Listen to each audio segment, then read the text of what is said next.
Sí, hola, ¿qué tal? Soy Carlos Loza y estamos en la materia de conciencia histórica. Y pues el día de hoy vamos a tratar en este pequeño videíto la progresión número 4 de su plan de estudios que dice cómo se creó el mundo moderno y por qué fue posible la conquista de América, ¿no?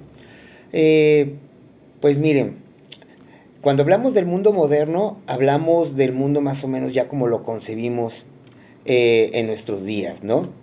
Pero antes de abordar cómo se fue concibiendo esto, debemos de, pues, revisar un poco cómo el mundo europeo concebía el mundo, digamos, durante la Edad Media, ¿no?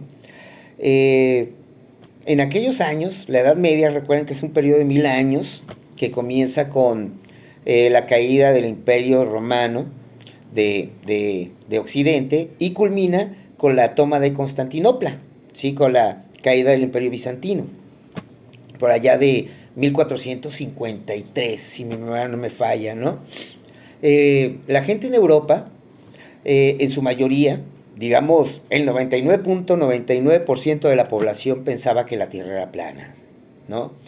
Que si te adentrabas en el océano Atlántico, tarde que temprano ibas a caer en una gran cascada infinita y por ende pues te ibas a morir. Y siempre y cuando llegaras a ese punto, porque podías ser atacados por grandes bestias marinas como el Kraken, que era un calamar gigante, que quizá algunos de ustedes han visto alguna representación de él en las películas estas de Piratas del Caribe y demás, ¿no? Era un mundo mágico donde la gente realmente pensaba que existían las brujas, que volaban en una escoba y que se robaban a los niños para comérselos, ¿no? Era un mundo donde se creía en la existencia de las hadas, de dragones que eran representativos pues del mal, del diablo y demás, ¿no? Y este mundo mágico paulatinamente va a comenzar a cambiar, en especial por el descubrimiento eh, pues de nuevas rutas de navegación. Miren, a finales de la Edad Media, el Imperio Otomano pues va a conquistar lo que es Constantinopla. ¿Dónde está Constantinopla? Pues ahora es Estambul, es la capital de Turquía. Y el Imperio Otomano pues va a dominar grandes extensiones de tierra. Y pues digamos que va a dominar los caminos que comunicaban al mundo europeo pues con la India. Para el mundo europeo era muy importante el comercio con la India porque los productos de aquella región pues eran muy cotizados en Europa. Las especias, ¿no? Aunque parezca increíble, ¿no? Una especie como el azafrán, eh, pues los europeos la llegaron a pagar su peso en oro. O sea, si tú puedes llegar hasta la India y regresar a Europa con 5 kilos de azafrán, pues te daban 5 kilos de oro, una verdadera fortuna, ¿no? Y pues el problema que tenían es que toda esta extensión de tierra donde se encontraban estos caminos, pues estaba dominado por el Imperio Otomano. Recuerden ustedes que en el pasado hubo guerras entre católicos y musulmanes. Los musulmanes son todas aquellas personas que creen en Alá, que su libro sagrado es el Corán, que su profeta es Mahoma. Y pues en la historia va a haber 4 cruzadas, ¿sí? O sea, pleitos entre eh, católicos, cristianos y musulmanes, ¿no? Entonces llegar prácticamente por tierra a, pues a lo que era la India era prácticamente imposible, ¿no? Muy poca gente se arriesgaba a tratar de comerciar por aquellos lares, ¿no? Entonces por allá, por el lado de Portugal, vamos a tener a un rey llamado Enrique el Navegante. Bueno, es conocido como Enrique y apodado el Navegante, ¿no? ¿Por qué? Porque durante su gobierno, pues él va a promover una serie de viajes, ¿no? Eh, los portugueses van a decir, bueno, si no podemos llegar a, a la India por tierra, pues vamos dándole la vuelta a África. Pero el problema es que en aquel tiempo se conocía muy poquito de África. Solo se conocía la parte, digamos, mediterránea, lo que fue el antiguo Egipto, pero no se sabía la extensión de África, era tierra completamente desconocida. Entonces, este rey portugués va a comenzar a patrocinar una serie de viajes con rumbo a la India. Y pues en sus viajes van a ir creando en la costa pequeñas factorías, porque tomen en cuenta que en aquellos tiempos los viajes marítimos eran pues todo un problema, porque no había una manera de conservar los alimentos, ¿no? No había medios de refrigeración, vamos. Entonces, por el calor que pues se encuentra en el, pues a nivel del mar y demás, la comida que llevaban en sus bodegas no duraba mucho y se echaba a perder. Por el calor, el agua se podría. Es cuando ustedes ven el agua que está como estancada, que se llena de musguitos. Si ustedes beben de eso, se van a enfermar del estómago, ¿no? Les puede dar gastroenteritis. Y ahí les cuento, ¿no? Eh, la galleta, la carne seca que llevaban, pues se engusanaba. Entonces, durar varias semanas en alta mar era prácticamente imposible, ¿no? Entonces lo que van a hacer los portugueses es, van a comenzar a bordear la costa y van a ir fundando lo que ellos llamaban factorías, que eran pequeños fuertes donde dejaban gente para comerciar con los nativos de la región y siempre tener, digamos, abastecimiento para futuras exploraciones, llegaran y en vez de regresarse a Portugal, pues abastecerse y seguir adelante, ¿no? Y así hasta que llegaron y le dieron la vuelta a África, ¿no? Este hecho es importantísimo. ¿Por qué? Porque por principio de cuentas se comienza a conocer, ya se va a tener una certeza de lo que realmente medía África. En segunda instancia, porque en aquellos años el mundo europeo se agenciaba el derecho de reclamar, por ejemplo, los territorios por donde ellos iban pasando, ¿no? De reclamarlos como suyos, ¿no? Y lo mismo pasaba con las rutas de navegación. Entonces los portugueses establecieron una manera de llegar a la India y pues reclamaron esa ruta como exclusiva. ¿Qué quería decir eso? Que si por ejemplo un barco inglés andaba por la región, era considerado como pirata y los portugueses lo podían hundir, ¿sí? Entonces esto va a ser muy importante. ¿Por qué? Porque pues cuando los portugueses van a establecer esta ruta, pues iban a establecer pues un comercio ya formal y regular. Y pues eso iba a proporcionar grandes ganancias.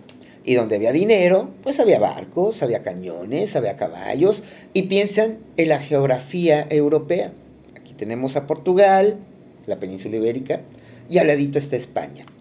Entonces esto era muy peligroso para España. ¿Por qué? Porque en un momento dado, pues ya los portugueses con mucha lana les podían hacer la guerra, ¿no? Entonces para los españoles, pues va a ser imperativo pues encontrar una nueva ruta para llegar a la India, ¿no? Eh, en tercera instancia, es muy importante los viajes de los portugueses porque ellos también van a incorporar, pues digamos, a su arsenal de aparatos para poder navegar, pues algunos aparatos que en el mundo europeo no eran aceptados porque decían que eran del diablo, ¿no? Porque fueron hechos por paganos. Hablamos de la brújula, de las cartas de navegación. ¿Qué es una carta de navegación? Pues es un plano, ¿no? Es un mapa que contiene meridianos y paralelos, que para el mundo europeo eso va a ser una gran innovación. ¿Por qué? Porque a través de ellos, ustedes lo saben, a través de estas líneas imaginarias, pues los marinos podían establecer en qué parte del mundo se encontraban. También incorporaron el astrolabio, incorporaron el cuadrante, que eran aparatos sencillos pero muy ingeniosos, y todos ellos van a ayudar para que el navegante en alta mar, con, pues digamos, utilizando como punto de referencia las estrellas y demás, pudieran ubicarse en donde se encontraban, ¿va? Entonces, estos avances de navegación, junto con la invención de barcos ligeros como la carabela y otras cosas más, van a posibilitar los grandes viajes en alta mar. Y bueno, como les comenté, para España era imperativo tratar de llegar a la India. Y es donde hace su aparición Cristóbal Colón. Cristóbal Colón, este marino de origen genovés, era de los pocos que sabía que la Tierra era redonda. Yo recuerdo que en mis clases de la primaria decían, no, es que él descubrió que la Tierra era redonda. No, la redondez de la Tierra se sabía desde mucho tiempo atrás. Inclusive Eratóstenes ya había medido la circunferencia de la Tierra y solo le falló por 300 kilómetros, que para hablando de la dimensión de la Tierra, pues es una nada, ¿no? Entonces él sabía que pues la Tierra era redonda. Entonces él, pues su proyecto era, dice, bueno, nos vamos a entrar al alta mar, le damos la vuelta al mundo, salimos a China y de ahí brincamos a la India, ¿no? Pero aquí la bronca es que Colón estaba equivocado en sus cálculos. Digamos que Colón pensaba que la Tierra era así. Entonces decían, nos adentramos al alta mar y en 4 o 3 semanas voy a salir por China. Y ahí nos abastecemos de alimento, ¿no? Él presentó su proyecto en varias cortes europeas y le decían, no, Colón, estás bien equivocado, estás malito del cerebro, ¿no? La Tierra no es así, es así. Y si tú te adentras al Océano Atlántico, te vas a morir. ¿Por qué?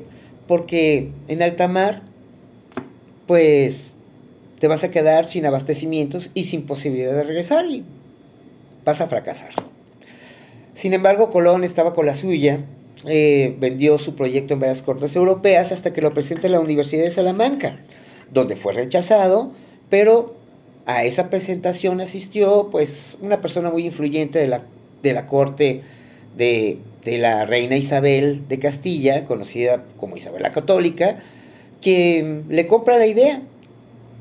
Y pues Colón, en una cita con la reina, la convence y pues obtiene lo que él esperaba, el apoyo de la corona, ¿no? Y también es una falsedad de que Colón vendió, digo, perdón, que la reina Isabel vendió las joyas de la corona. Eso es un romanticismo. No, ella puso una lana, un banquero por ahí que también le creyó puso a otra, los hermanos Pinzón pusieron los barcos y Colón se lanzó al alta mar. Y ya saben ustedes, ¿no? Salieron en 3 barquitos, la niña la pinta en la Santa María. Y pues cuando ya estaban quedándose prácticamente sin alimento y sin nada, tuvieron la buena fortuna de toparse con el continente americano, ¿no? El primer punto donde Colón va a llegar aquí, bueno, el continente, pues, América, va a ser una pequeña isla del Caribe que los nativos llamaban Guanahani y que, pues, ellos la van a bautizar con el nombre de San Salvador, porque ahora sí que le salvó la campana, y que actualmente la pueden encontrar en el mapa con el nombre de Isla Haití.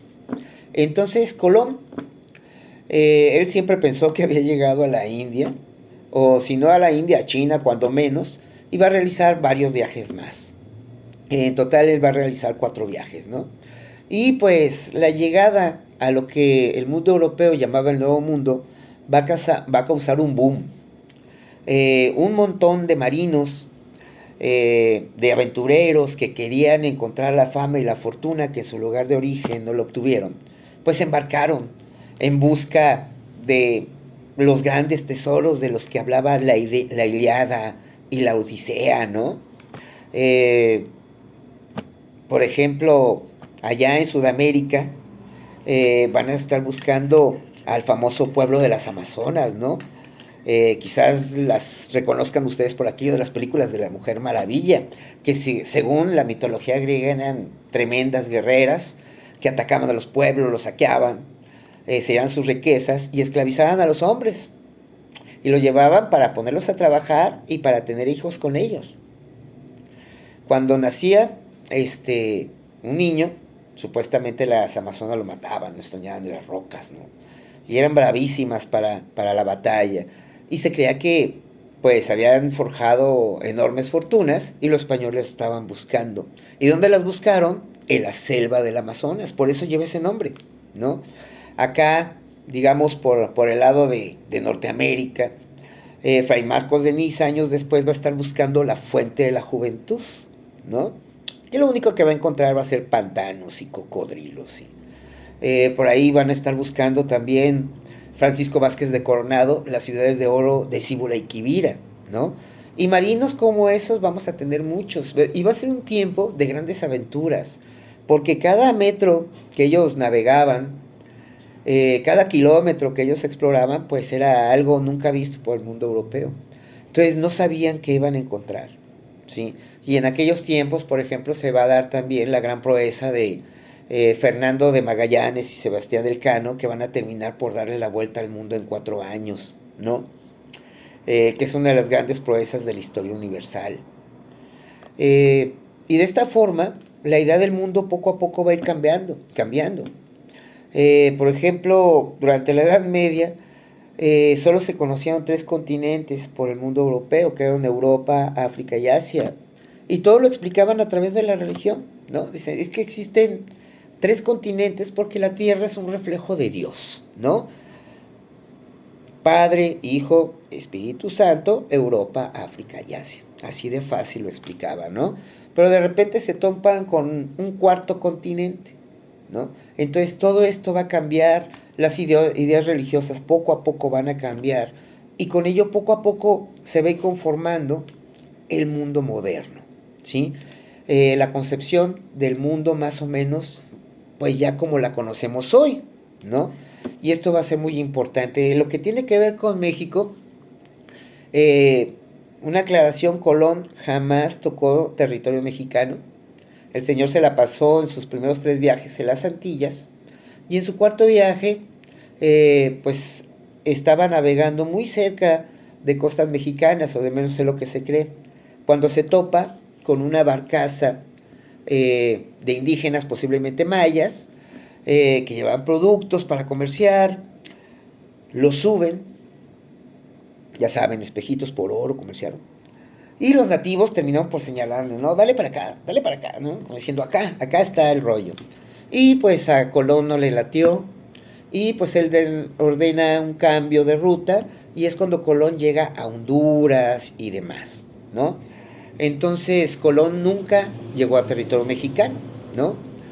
Y que el primer marino así formal a que se le atribuye el descubrimiento de México va a ser el señor Francisco Hernández de Córdoba. En aquellos tiempos ya Cuba ya había sido colonizada y gobernaba la región el señor, ay, se me fue el nombre, ahorita les digo el nombre, Diego Velázquez, era Diego Velázquez. Entonces Diego Velázquez quería ser partícipe de todo este proceso de descubrimiento porque dejaba mucho dinero. Hagan de cuenta que la corona española lo único que autorizaba era los viajes. Los particulares ponían la lana para comprar los barcos, ponían los soldados y demás, ¿no? La corona nada más autorizaba y hacían el trato, ¿no? Si descubres algo y lo conquistas, pues a ti te vamos a dar títulos de nobleza, que era lo que anhelaban los españoles, no ser nobles, para mirar todos hacia abajo. Te vamos a dar el mando de lo que tú descubras y una parte de los impuestos, o sea, se iban a enriquecer. Y a cambio, todo lo que ellos descubrían, les pertenecía a la corona, ¿sale? Entonces, Diego Velázquez contrata a Francisco Hernández de Córdoba, pues, a ver qué se encontraba, ¿no? Y el señor navegó y una semana después de salir de Cuba, pues toca por primera vez tierra mexicana en el año de 1517, ¿sí? Y toca, pues, lo que era la península de Yucatán, que de hecho en ese momento, pues, pensaban que era una gran isla, ¿no? No sabían que era parte del continente, de las partes que ya se habían descubierto allá en Sudamérica y Centroamérica, ¿no? Le fue muy mal al señor porque pues desembarcaron y demás y lo llenaron de flechazos. Gran parte de la tripulación murió. Diego Velázquez, no, Hernández de Córdoba, perdón, recibió 7 flechazos. Lo alcanzaron a llevar a Cuba, donde falleció. Entonces fue un fracaso, pero el gobernador se entusiasma porque él pensó que se había descubierto, pues, eh, pues una gran isla y que tenía mucha riqueza y demás. Entonces para el año siguiente mandó una segunda expedición, en esta ocasión dirigida por el señor Juan de Grijalva, que pues sigue la misma ruta, llega a la península de Yucatán, va a ser el primero el primer europeo que va a andar por tierras de lo que es Tabasco. De hecho, él va a bautizar lo que es el río Grijalva, que es un río muy caudaloso, de los más caudalosos de México. De hecho, divide la capital actual de Tabasco, ¿sí? Villahermosa está dividida por el río Grijalva, y por eso lleva su nombre, por eso se llama el río Grijalva. Y pues él va a ser, su expedición va a ser exitosa, va a llevarse indígenas como esclavos, se llevó oro del que comerció y demás. Y cuando regresa a Cuba, pues el gobernador más se entusiasma y va a mandar una tercera expedición que va a estar armando el señor Hernán Cortés, que va a terminar por conquistar pues todo aquel territorio, ¿no? Pero bueno, todos estos hechos en su conjunto, muchachos, pues van a terminar por pues crear en el mundo europeo una idea diferente del mundo. Ya el mundo no era 3 continentes, eran 4. Pues ya se podía navegar, se podía utilizar nuevos aparatos. Se dieron cuenta pues de que la Tierra, la mayor parte del mundo europeo dijeron, no, pues la Tierra no es plana, es redonda. Pues va a cambiar mucho de lo que se conocía, ¿sí? Y esto va a ser el inicio precisamente de esa nueva concepción del mundo, de esa nueva manera de entender el mundo y las cosas, ¿va? Entonces, bueno, pues esto es todo por este videíto. Espero que haya sido claro. En el momento que de repente no entienda algún video, con todo gusto y sin broncas, me pueden poner un mensajito, diciendo no hable tan rápido, sea más claro, o lo que ustedes digan, ¿no? Pero bueno, entonces por mi parte es todo. La actividad es muy sencilla, consiste en que ustedes vean el video, anoten pues lo que ustedes consideren más destacados y tienen que efectuar una línea de tiempo. La línea de tiempo debe de tener pues los hechos más importantes y además uno que otro dibujito para ilustrarlas. Y al final van a hacer una conclusión de 10 rengloncitos. Todo lo hacen en su cuaderno, ya saben, le tomo una fotito y me lo mandan a la plataforma. ¿Sale? Fue un placer saludarlos, pues nos vemos en el siguiente videíto.